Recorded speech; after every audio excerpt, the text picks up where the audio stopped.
Thank you, everybody, for coming. Welcome to Gateways 2023 in beautiful Pittsburgh. And I just want to mention, I'm actually new to Pittsburgh. I just moved here about 2 years ago, and I didn't really know what Pittsburgh was, like literally. And so my expectations were maybe, I would say, on the lower end side of, a city. Then I moved here, and I was stunned by how beautiful Pittsburgh is, the rich history, all these things. I don't know how much time we all will have throughout this conference, but if you have a chance to go out, just walk along the river, it's a beautiful city.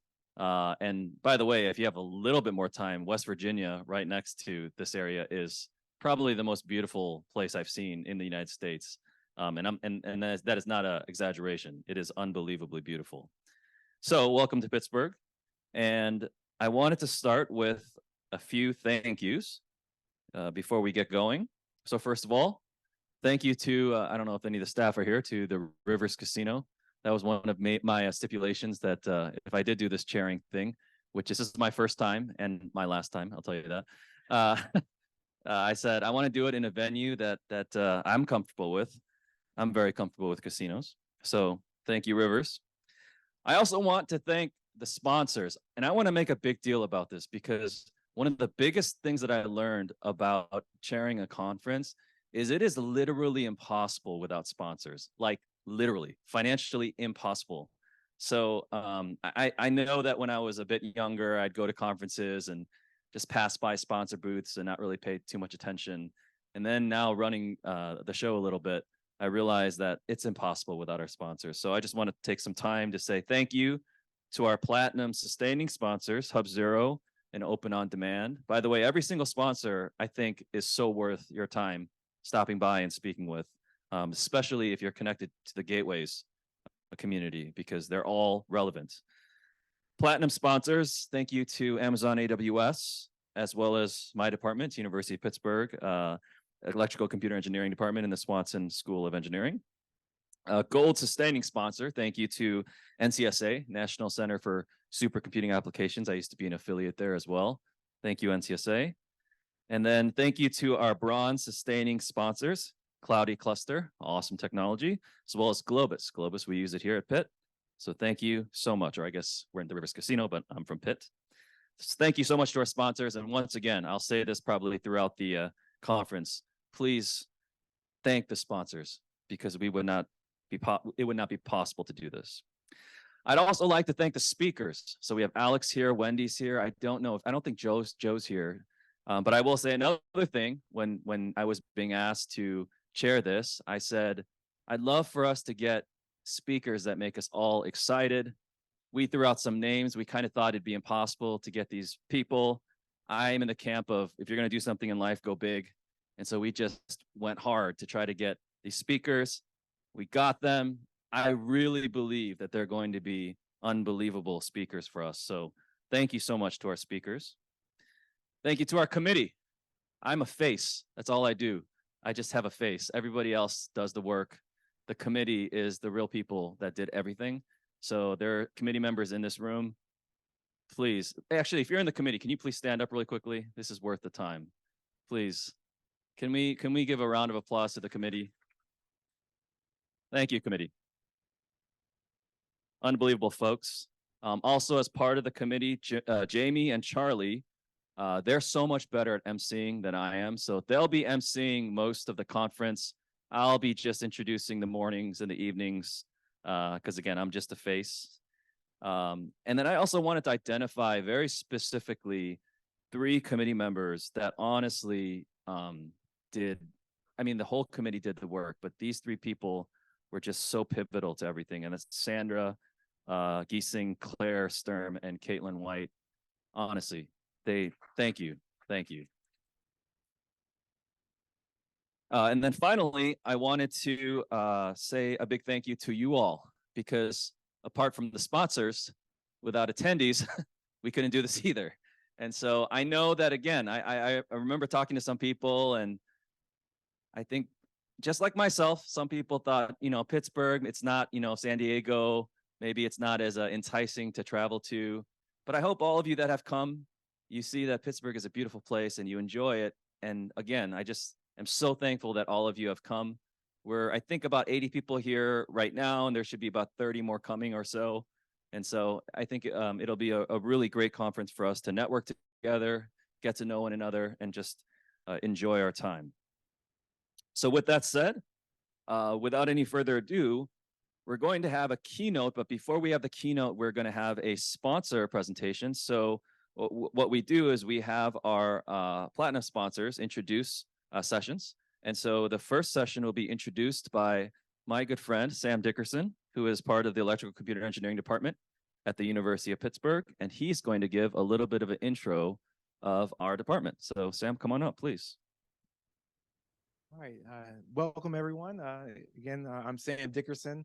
I'm the associate professor in the Department of Electrical and Computer Engineering at the University of Pittsburgh, and also the vice chair, and have the honor of welcoming you to this conference. So welcome to Pittsburgh. So unlike Joe, I'm actually from the city of Pittsburgh, worked here, went as a student here, become a faculty member here, and anyone that's from the city will tell you, once you're here, it's a secret that you want to tell everyone about all of the great things that are happening.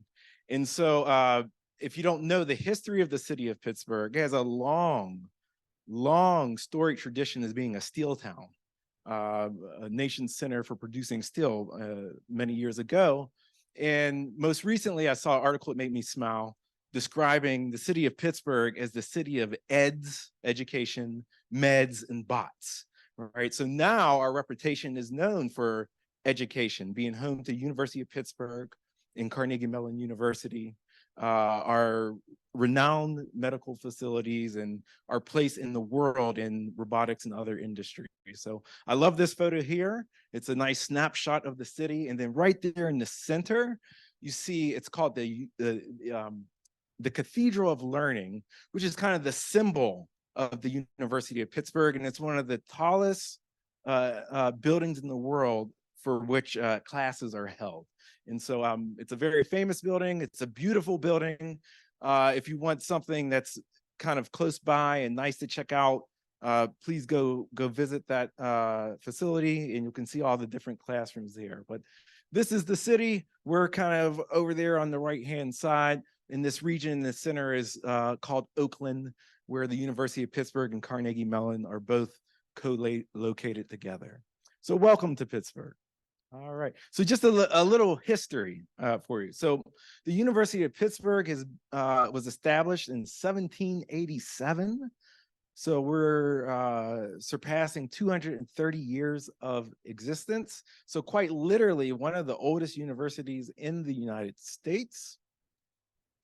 And the profile of Pitt, we currently have nearly 34,000 students, undergraduate students from all around the world.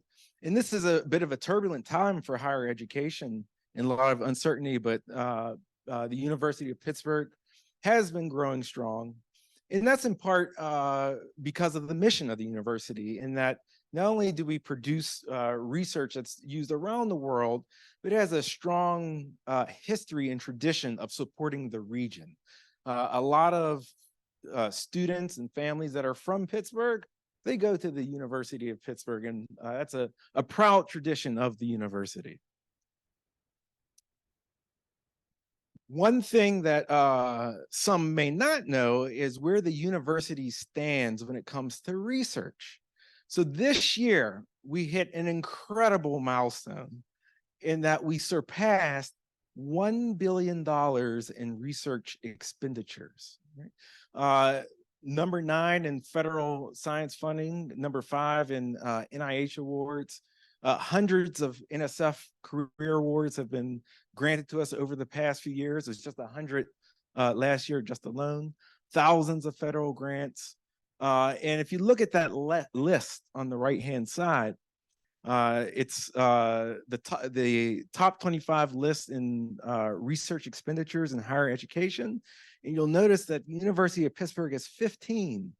And that places us among pretty select company if you look at the names up and down that list.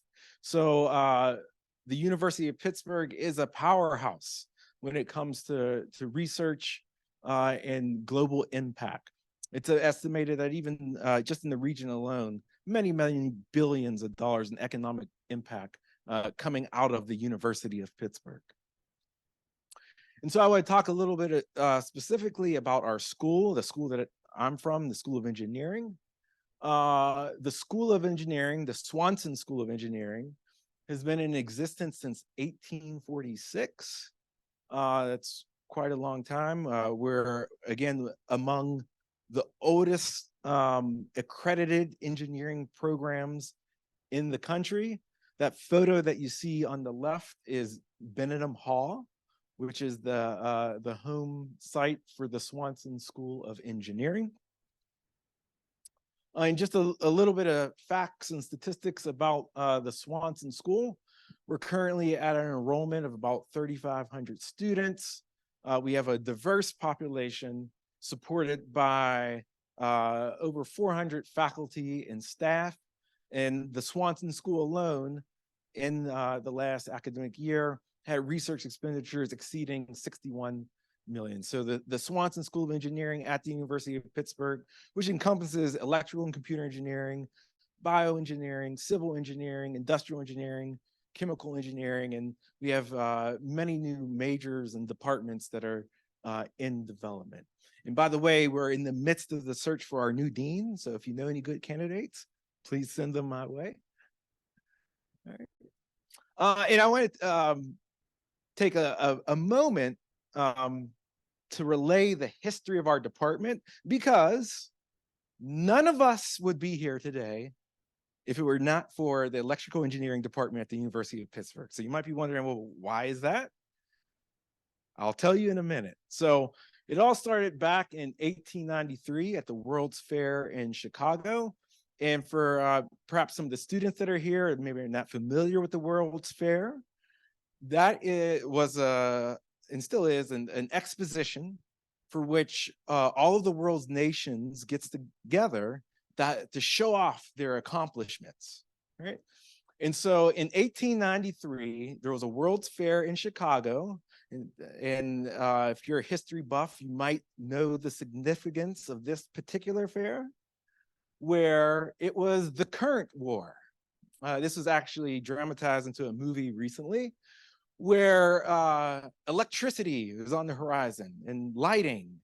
And so one of the things that was going to be highlighted in 1893 at the Chicago's World's Fair was lighting. And so, and here we see a nice depiction of it. The whole world was watching at this point in time. And the question is, well, how are we going to power the United States? How are we going to distribute it? Is it going to be alternating current, direct current technology? And so then on one side, you had proponents of alternating current. So George Westinghouse and Nikola Tesla, both famous electrical engineers. And then on the other side, you had Thomas Edison, that was a proponent of direct current. And so, as we all know, the winner was George Westinghouse and Nikola Tesla, because that's the distribution that we have today. But they needed light bulbs in order to be able to display this technology at the World's Fair. And so George Westinghouse recruited a professor by the name of Reginald Fessenden to demonstrate this technology via his light bulbs. And so after that, the University of Pittsburgh decided, well, we want an electrical engineering department because the world's going to need it pretty soon. And so they went to one of our benefactors, George Westinghouse, to say, help us create this department. And so he used his resources to recruit Reginald Fessenden to be the first department chair of electrical engineering at the University of Pittsburgh. And if you know your electrical engineering history, Reginald Fessenden is known as the father of radio, who invented AM radio and did the first transmission of voice from here in Pittsburgh in our department. So our department, celebrating our 130th year this year, stands on the shoulder of two giants in the field and are continuing to make impact our departments continue to make impact today. So we currently are at about 550 students and millions in research expenditures. And one of the things that just one project to highlight for this particular conference is how we are currently serving as a gateway to outer space. And so we are home to the National Science Foundation Center for Space, High Performance, and Resilient Computing. The acronym is SHREC. Yes, just like the cartoon character. And what happens at SHREC, and why is our department serving as the gateway to outer space? Well, it's a NSF-backed industry university cooperative research center where several universities, for which Pitt is the lead, and government entities and private industries get together to conduct joint research. And the theme for this center is on space, high performance, and resilient computing. And so computing in outer space has very specific needs and strict requirements, having to contend with gamma rays and radiation, and have all those things operate in outer space is quite the task. And this research group is attacking that problem. And, all right. Here is just as a listing of companies and entities that the SHREC Research Center is serving. Many of these companies sponsor projects. They are conducting experiments on using their equipment in outer space. And then I'll just kind of wrap up here just to kind of show you a quick picture. This is a picture from the International Space Station.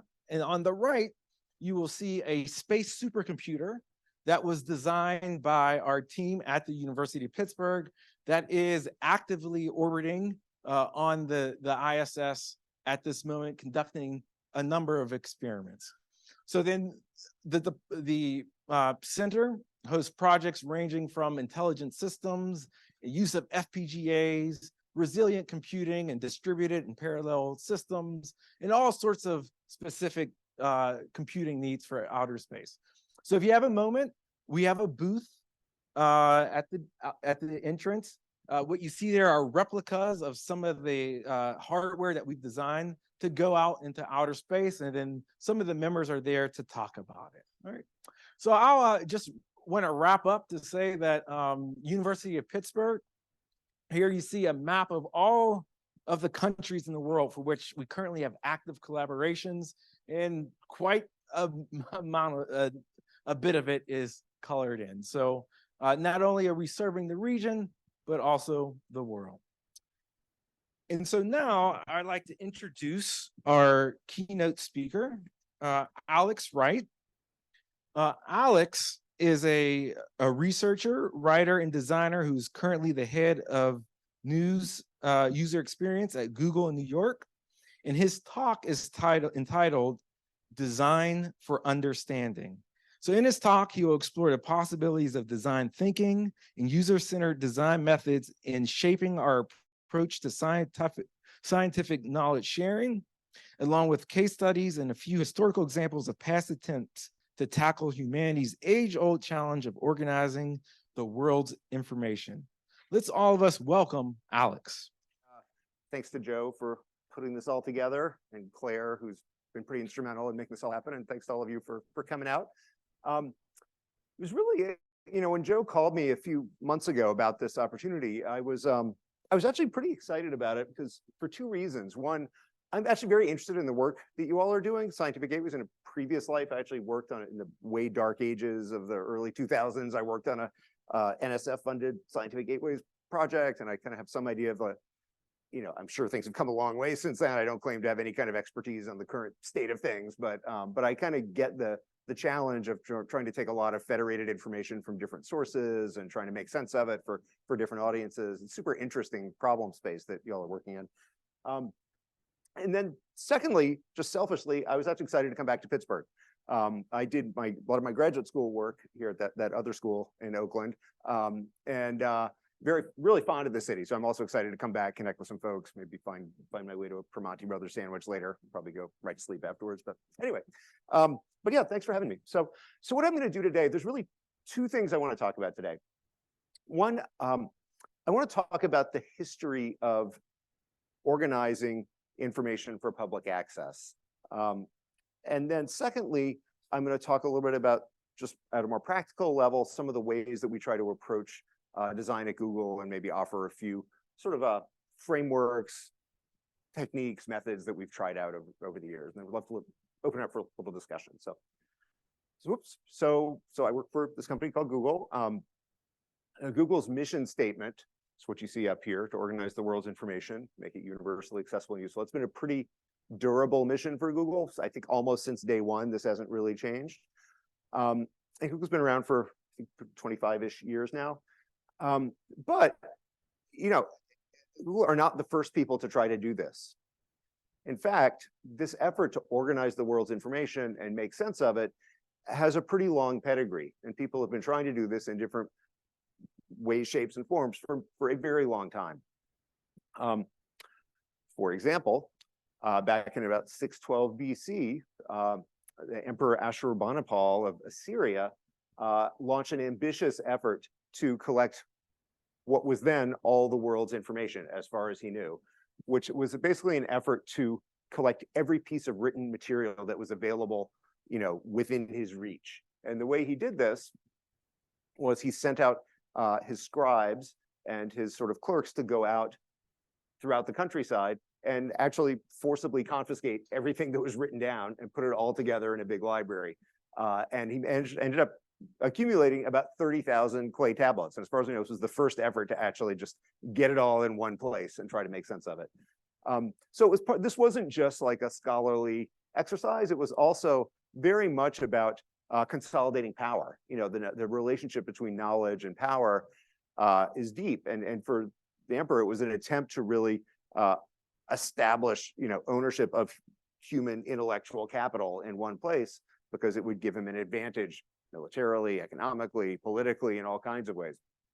And so we see this kind of interesting interplay between the accumulation of knowledge and the sort of consolidation of power ever since. It's no accident that, you know, the largest library in the world right now is the Library of Congress, which belongs to the United States. Right? So, but there were other, you know, efforts along these lines. Some of the great empires, you know, not coincidentally, the greatest empires through history have tended to have the great libraries and collections of information. So about 400 years later in China, Emperor Shi Huangdi took power and established a new empire.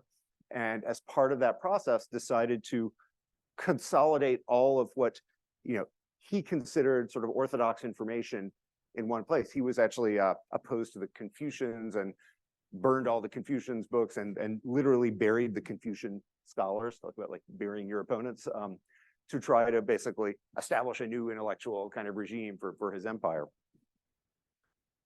A couple of centuries later, I'm sure everyone's heard of the library at Alexandria. Nobody actually knows what it looked like. This was you know, Victorian sort of imagination of what it might have looked like.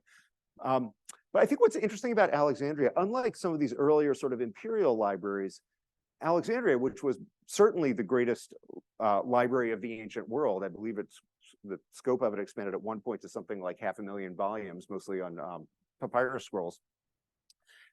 It was really much more of an open situation. It was not just a library, but also a center of learning, where scholars from all over the ancient world came and congregated. There were big, wide open colonnades and places to gather, and it was intended to provoke conversation and create a fertile environment for sort of the cross-pollination of ideas, for people to find information, share it, talk about it, generate new knowledge. So it was really kind of a prototype of like a modern university in a lot of ways. And, you know, I think in the sort of traditional Western narrative, there was the library at Alexandria, and then it burned, and then it was the Dark Ages, and all of this, you know, classical knowledge was lost for 1,000 years. But it's actually not quite true. The reality is that a lot of that, the center of intellectual sort of knowledge production moved to the Arab world during this period, during the so-called Dark Ages, and in places like Baghdad and later in Moorish Spain, there were great library collections, and a lot of classical learning was preserved and new knowledge was created.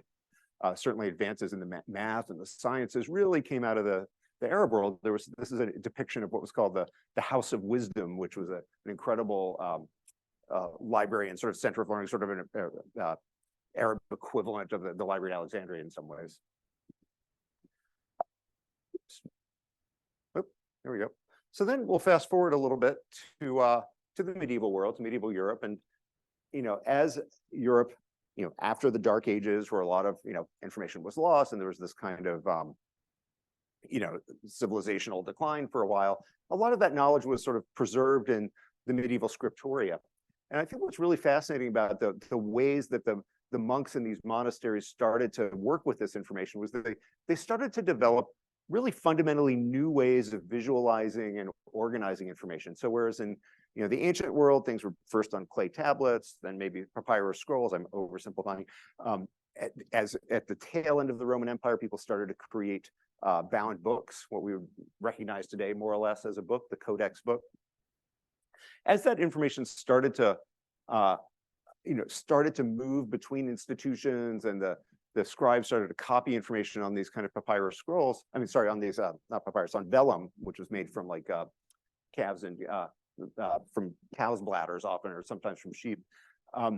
They started to develop interesting new ways of sort of organizing that information. This is something called a canon table, which is basically a visual index to the Bible. So they would take all the information in the Bible and sort of index it, lay it out, visualize it, and make it sort of easily scannable so that you could sort of zoom out and approach this big, collection of written information in a way that made it more accessible, and a way to kind of like have a little more kind of random access to the interior of the book. There were also interesting attempts to take on a more public-facing role. So even though a lot of that knowledge production was happening among a relatively small group of people in the monasteries who could read and write, the most popular book of the medieval era was what's called the Bestiary, and it was essentially a kind of picture book with a lot of allegories embedded in it.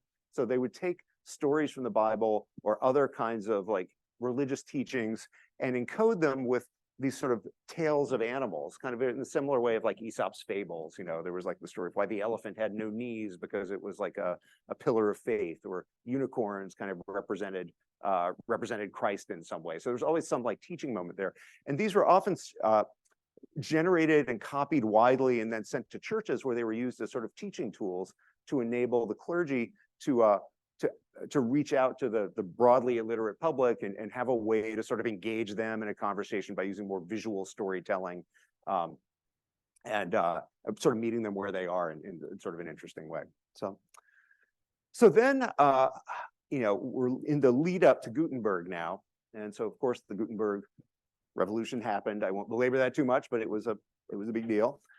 And soon thereafter, you saw this explosion of, or kind of a gradual, explosion is maybe too big a word, but gradually more and more books started to get produced, right? Because suddenly you had the ability to set type and to publish multiple copies of the same book much more quickly than the scribes could do when they were copying everything by hand. So this was now we're in the 1500s, and there was a naturalist named Conrad Gessner, a Swiss naturalist, who made one of the first efforts in the post-Gutenberg era to organize all the world's information. So he created this, first he had created a kind of encyclopedia of the natural world, of all the flora and fauna, and trying to sort of document everything that was known about plants and animals so that it could all be in one place, because more and more information was being produced, and it was already becoming impossible for any one person to read everything that had been written about a given topic. So he tried to create this kind of meta book as a resource. And then he went further and decided to try to catalog everything, basically everything that had ever been published in the history of the world, as far as he knew.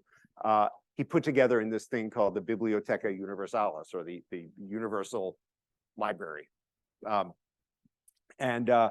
It proved to be wildly popular and was sort of considered like a critical resource in libraries at the time, and had its own, developed a big following over time.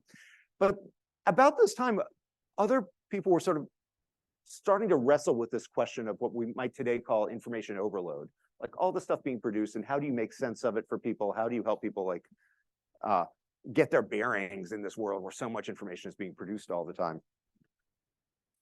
So also in the 1500s, there was an interesting guy named Giulio Camillo in Italy who created this really interesting device called the theater of memory. And he was an interesting guy. He was kind of, I think, what we today call kind of a serial entrepreneur. He had formerly been a monk and then left the monastery and decided to strike out on his own and try to make his fortune. And he came up with this idea that was based on sort of a medieval memory technique called the art of memory. And he decided to create this kind of physical representation of it. It was a lot about like visualizing things and trying to like create these kind of mnemonic hacks to kind of memorize information. And he created this spectacle and installed it in Venice, where it was like the most popular thing in Venice for many years. And he claimed that you could go in there and anybody who entered into the theater of memory would come out a couple of hours later with the wisdom of Cicero.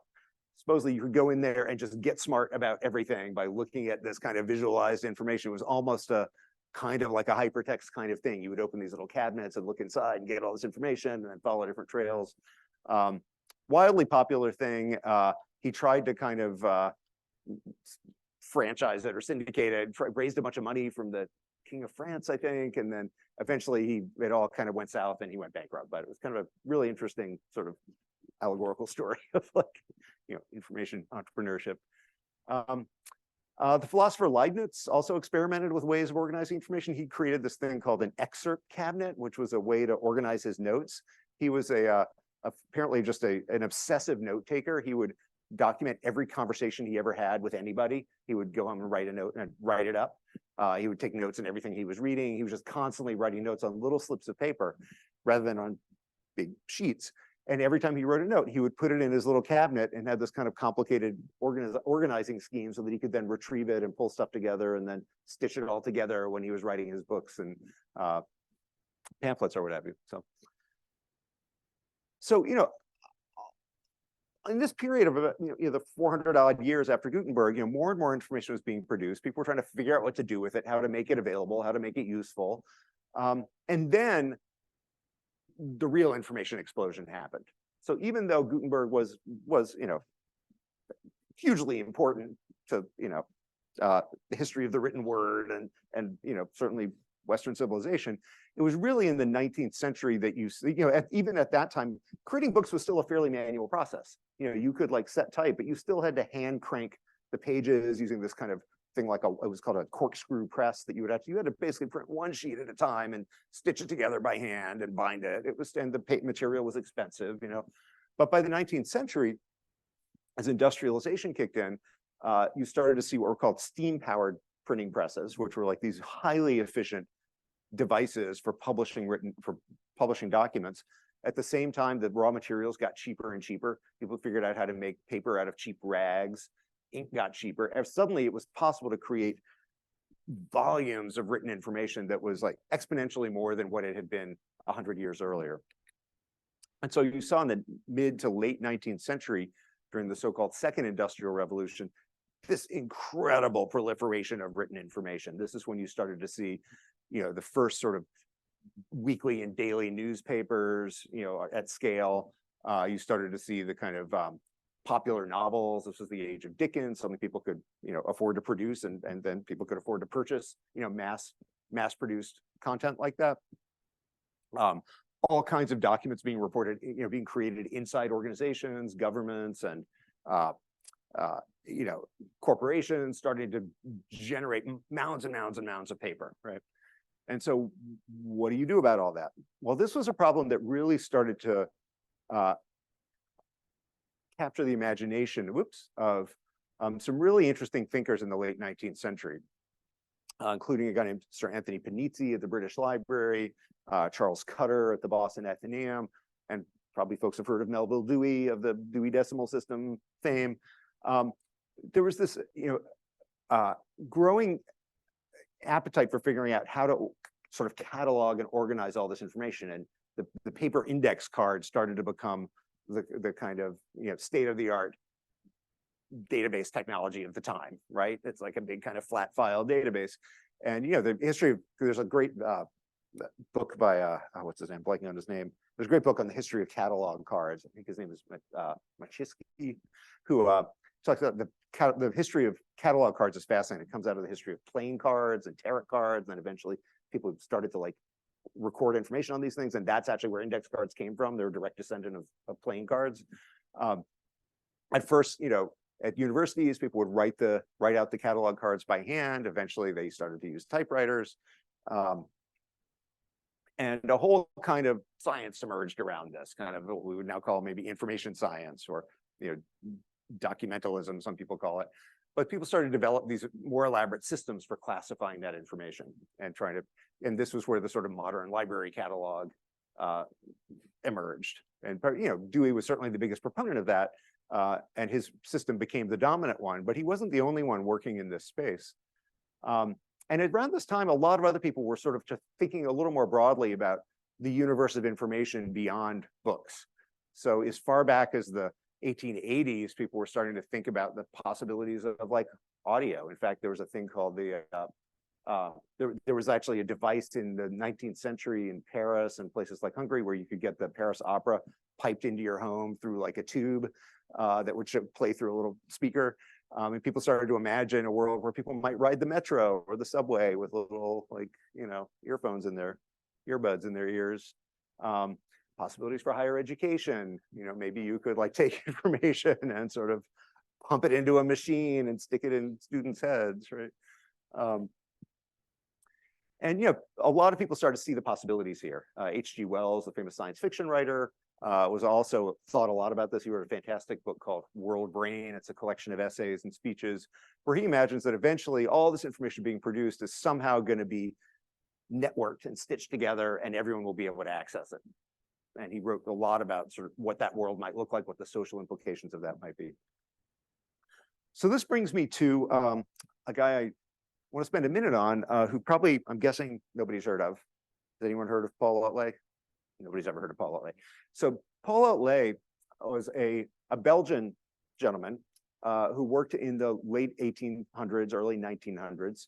He was a lawyer by training, but quickly gave up law practice to become a librarian or an information scientist. And he, similar to people like Dewey, was really engaged in this question of what to do with all this information being produced. I think they really started to see in Europe as, not only as more books and journals and things were being produced, but also things were getting more networked. You started to see the telegraph networks circling the globe, postal networks. People talk a lot about the telegraph, but actually the post offices of all the countries started to develop standards and protocols for where you could send mail internationally. That was not such an easy thing to do until the late 19th century. And so suddenly all this information started flowing across national borders, and communities of interest started to form, scientific communities. The chemists across different countries started to figure out they could actually connect with each other through journals. They could have a conference and come together somewhere and meet, right? This had not happened before. And this was like a huge phenomenon in the late 19th century in places like Paris and Brussels, and these international congresses and the journals and articles and papers that they were producing started to be just an incredible explosion of that kind of activity happening. And Paul Otlet, living in Brussels at the time and working in libraries, was kind of seeing this happening and started to think about what the opportunities might be here. And so he, along with his partner, a guy named Henri Lafontaine, who was also a lawyer who went on to become a Belgian senator and won the Nobel Peace Prize, they hatched this idea for building a universal library. They thought, wouldn't it be cool if we could build a repository for all the world's information that could be indexed in a single way that anyone in the world could come and access, and we could, explore new ways of organizing that information and sort of governing it. So this illustration is one of Otlet's sketches that kind of lays out his vision. So Otlet's big idea and his big insight was that most libraries up until that point had focused on organizing books, right? That was considered the unit of information. Get a book on a shelf, help people find the book, right? That was about as far as it went. And up until that time, up until maybe the mid 19th century, that was fine because there weren't that many books. If you could find roughly the book on the topic you were interested in, good enough, right?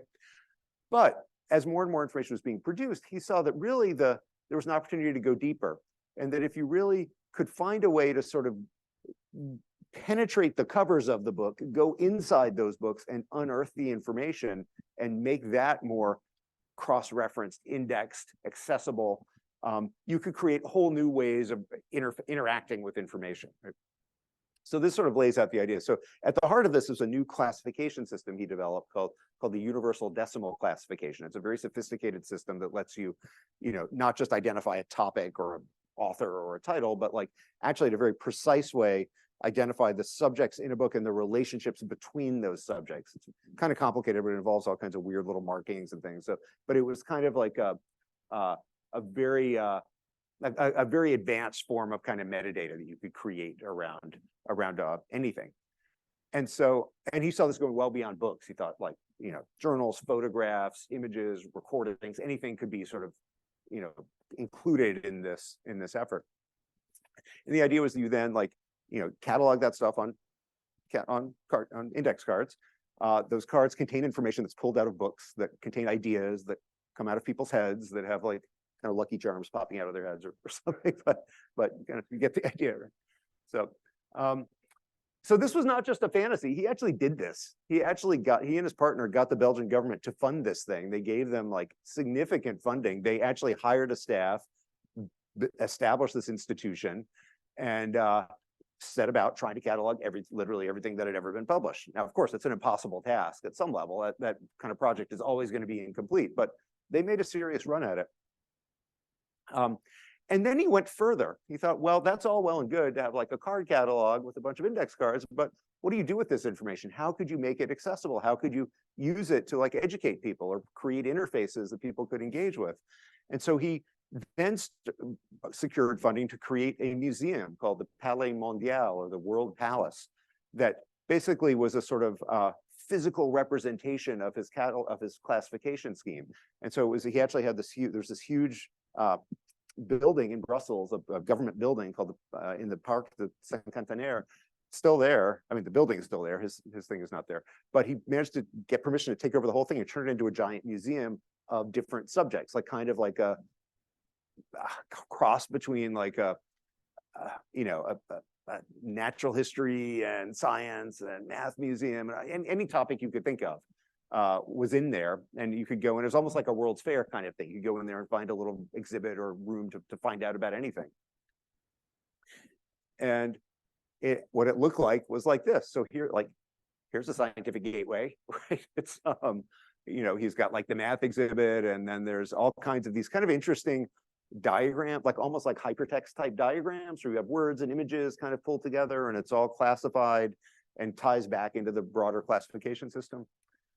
This is a great example that shows you like kind of prehistoric tools is sort of what they're showing here, the different kinds of prehistoric tools. And this information is synthesized from a lot of different sources, right? But it's kind of bubbled up and then pulled together so you can see it. And then if you really want to, it's a little blurry, but you can then follow the classification scheme to go deeper and find the source material and get into it. So you have this big room full of telegraphs and other machines. You could actually, at the time, you could send in a query by telegraph on any topic you were interested in to Brussels for like a fee of like a couple of francs, and then they would telegraph you back an answer. It was basically like a search engine, So, and then he had this whole idea that there would be this governing apparatus around it with all these international associations, organizations that would sort of govern what's in there, like what's considered like true information that you could have. And so they were editing the journals, and it was a very 19th century idea that you could have one source of facts that were true that everyone would agree on. But at the time, that was the way he envisioned this working. There's sort of an organization of organizations that governed this thing. And then ultimately, he saw going further than that into other kinds of media. And so I have a short video clip I'll share that gives you a little bit of an idea of how he was thinking about this. So if we can just play that real quick. 1834, Otlet publishes his most important book, The Treatise on Documentation, the book on the book. This is where we find the most visionary pages, where already the concept of the computer emerges. Here, the workspace is no longer cluttered with any books. In their place, a screen and a telephone within reach. Over there, in an immense edifice, are all the books and information. From there, the page to be read in order to know the answer to the question asked by telephone is made to appear on the screen. A screen could be divided in half by 4 or even by 10 if multiple texts and documents had to be consulted simultaneously. There would be a loudspeaker if the image had to be complemented by oral data, and this improvement could continue to the point of automating the call for on-screen data. Cinema, phonographs, radio, television, these instruments taken as substitutes for the book will in fact become the new book. The most powerful works for the diffusion of human thought. This will be the radiated library and the televised book. Okay. So that was 1934. 1934. Right? You can, so pretty good, right? 1934. There were no computers then. There were no microchips. There were no disk drives. There was no nothing, right? But somehow we saw this all coming. So why has nobody ever heard of Paul Lay? Well, as I mentioned, he was working in Brussels in the 1930s, and we all know what happened in Brussels, like 1938. Things kind of went south, and he actually died during the war. The Nazis came in and confiscated the Palais Mondial, threw everything out, burned most of the material, and to make room for an exhibit for Third Reich art. And Lay died kind of in obscurity after that. And after the war, the people of Belgium had other things on their mind, like getting food to eat and rebuilding their country. And he kind of fell into obscurity for a long time. So he was eventually a little bit rediscovered by the library science community, by people who realized, oh, this guy was kind of onto something, but it wasn't clear what he was onto until the internet came along. And people were like, oh, wait, oh, now this makes sense, right? So anyway, so after Lay, there were actually contemporary. There was a guy named Emmanuel Goldberg, who I'll just run through a couple other, I think, interesting folks from the 20th century who were doing some stuff along these lines. Emmanuel Goldberg had this interesting idea for a kind of random access kind of microfilm reader that you could, like, you know, kind of query against a collection of microfilm and pull out information. People may have heard of Vannevar Bush, who invented a device, proposed a device called the Memex in the 1940s. He was an American engineer, inventor, was an advisor to FDR during the war.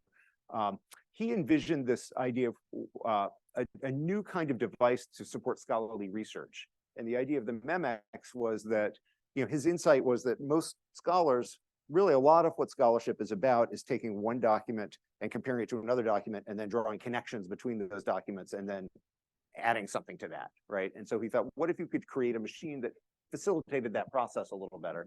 And so the idea with the Memex is you have two, if you look at the top, two screens side by side, and then you can write something about them on the left, and then that all gets stored, and it creates what he called trails between them. And he also talked about links. So the idea is you could link documents together, again, very like web-like kind of idea, and then, you know, add something to them, and then other people could come and see the trails between these documents and follow them. So you can draw a pretty direct line from Bush's work to the web.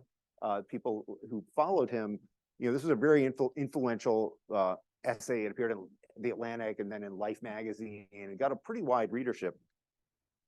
One of the people who read that article is a guy named J.C.R. Licklider at MIT, who was the creator of the ARPANET, which was the precursor to the internet.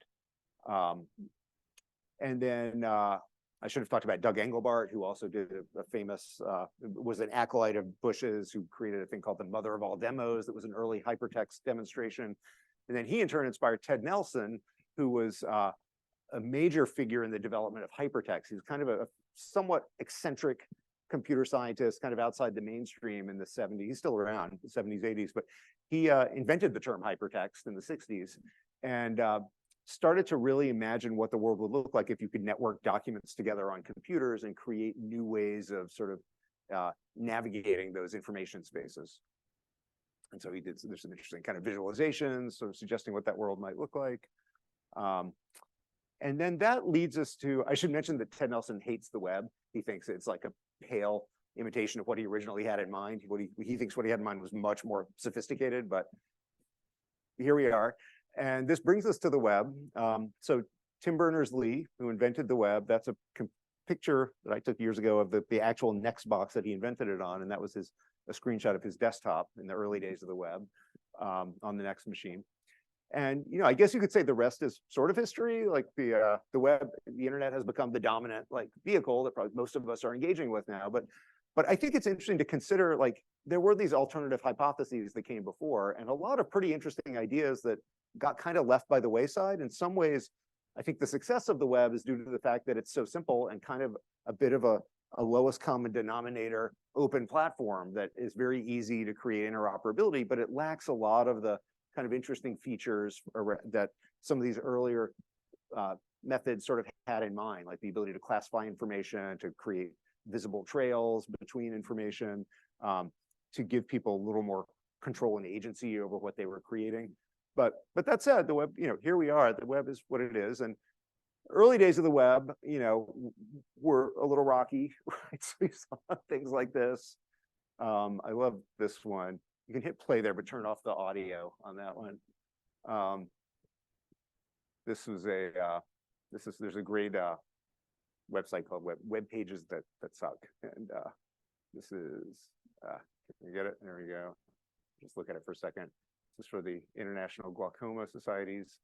I don't know what's going on with the people on the top left there, but it's kind of awesome. But I'm not quite sure what you're supposed to do with it, but anyway, it's kind of shooting fish in a barrel here, but it's kind of fun. All right, we can go to the next one. Yeah. And for some reason, university websites often struggle. This is probably an extreme idea, but I think a lot of universities have trouble getting past their org chart. You end up having a lot of university websites that just have a kind of a map of departments and things, and this is probably taken maybe to the absurd extreme, but I think there are better ways, and obviously there's a lot of much better stuff out there. When I was putting this talk together originally, I thought, oh, it might be cool to show some really interesting examples of scientific gateways, and then I thought, well, you all know much more about this than I do, and I'd probably just look foolish, so I'm not going to. I'll let you all tell each other about the great work that you're all doing. But I do want to share some thoughts about how to approach design, some of the things that we've learned at Google that might or might not be useful for you in thinking about how we approach some of the design problems that you're all working with. So overall, this is kind of Google's mantra for the design team, which is to focus on the user and all else will follow. Right. So the point is really ground your work in the end user on the other side of the screen or the product is really where you have to start. And it's very easy, especially in complex, organizational settings with multiple stakeholders and competing objectives, to get lost in the sauce of organizational dynamics. And that really, I think the best way forward is to figure out who are you serving and what do they need and where do you meet them. And so, there's a phrase that's been kicking around for a while. People have different feelings about it. Design thinking. I think it's a perfectly good phrase. I think it works. Some designers kind of feel like it's designed for non-designers, but I think that's fine. And I think it's still a useful way of approaching things. The idea is that it's really a way of trying to bring a kind of design lens to thinking about complex problems, and not being too reductionist about it, but in trying to create some space for divergent thinking and creativity as part of that process. So I'm going to walk you through just a couple of very high-level frameworks that we found some success with that might be useful as you think about some of your problem spaces. So at a high level, this is a process that this doesn't come from Google. It actually, I think, was originally kind of codified by the UK Design Council, but it's really gotten a lot of traction over the last few years. It's called the double diamond process. And the idea here is that the mistake that a lot of teams make, a lot of projects make, I've seen it, is that they tend to narrow focus too quickly. You tend to start with an idea of a project or a set of goals that are maybe that could be interrogated or challenged, but often for time pressures or budget pressures or whatever, there's a tendency just to kind of pick your spot and go. And the idea that really the purpose of this process is to force you to really diverge your thinking early and make sure that you're solving the right problem, that you figured out what is the thing you're going to design, and that you built confidence in that before you actually start designing it. So the idea is at a high level, there's two phases. The first is to start by researching the users and the landscape and whatever else you're trying to understand. And then you sort of start to narrow down on a problem statement, not on a solution, but you're trying to make sure you're kind of interrogating what the problem actually is, right? And then once you've sort of identified the problem statement, then you start to diverge your thinking again to think about, okay, what are the ways of solving this problem? Are there different ways into this problem we should think about? You evolve your thinking, you iterate, you prototype, you get feedback along the way, and then you start to narrow down on something that you ideally have more confidence in. So this is a little more of a blown out version of that. I won't walk through the whole thing, but the idea is there are stages in the process. And, candidly, it's like, I wouldn't say, I've never seen anyone really just do every one of these steps perfectly, but it's meant to be a framing device that helps the team think about like where they are and make sure that you're challenging yourself to avoid that temptation to narrow focus too quickly. So what does it actually entail? Well, so first it's worth noting, this is not just a product thing. It's not just about how to design a digital product necessarily. You could use this equally well for like, piece of strategy work or a process or a service or what have you. It's meant to be very generalizable kind of process. But the main steps in it are, first phase is really trying to do the discovery work, figure out who the users are, what are their kind of functional needs, but also maybe what are their more kind of emotional needs? What are they, what are you trying to do for them? What's the benefit? What are they going to feel after using this product or service? So the ways you do that through research, different kinds of interviews, maybe some competitive benchmarking. This is an interesting mapping technique to think, trying to approach it in terms of both what do people think and feel, but also what do they say and do, and those aren't always the same thing, right? And then you start to define the problem or a set of problems, take the observations, synthesize them. Ideally, you're doing that, with a group of people who are on the journey with you, and so you compare notes a bit. You start to synthesize, you start to create, and there's a range of different tools. I don't have time to go through these in much depth, but this is all public information. You can find out if you're interested in what a persona is or a journey map or a storyboard, different ways of kind of visualizing the problem and sort of narrating it and getting, and more important than the particular artifact or method is that you're really trying to build consensus with a group of people so that everyone is kind of coming along for the ride and you don't end up with the kinds of disagreements or diverging viewpoints that can really derail a project down the road once you start building it. So a simple example of that is, you come out with maybe a problem statement that's grounded in a user with a particular set of characteristics who needs something, and then maybe there's some additional insight you can layer onto that that maybe provokes some thinking about the way into this problem. Then you could go into more of a development stage, which is more about, now maybe putting pen to paper or starting to visualize what a thing might actually look like. One technique we use is called creative eights.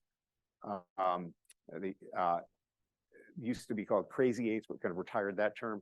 And the idea is to take really just very super fast sketches. This is something we often do in what's called a design sprint, where you go in and just challenge everybody to take a piece of paper, fold it in 8, and just come up with some really lo-fi ideas. But the point is to go for volume, go for a lot of ideas, put them out there, and then compare them, with each other's ideas and see what you kind of mash them up and see if there's some shared, opportunity spaces, or if there seems to be energy around particular ideas.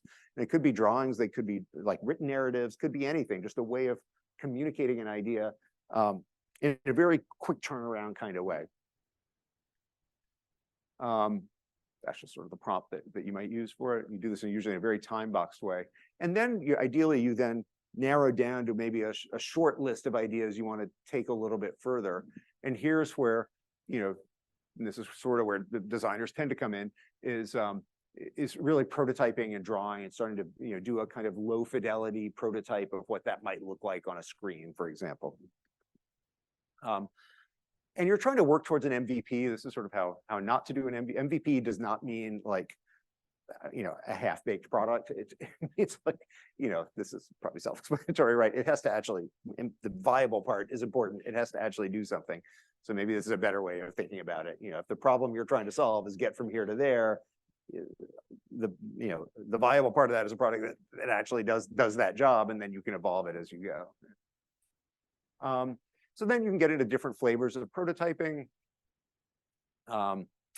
And then the critical part of this is just testing and validation as you go. So that ideally you're doing kind of both lightweight design and lightweight research along the way, bringing people in, getting reactions, figuring out where your blind spots are, what are you missing, what are the opportunities that you might not have discovered yet, and then continuing to kind of push it forward and continually evolving and iterating on the product. So, and then finally, hopefully you deliver it, you analyze it, you have some metrics that you can look at and continue to figure out how to move it forward and operationalize things going forward.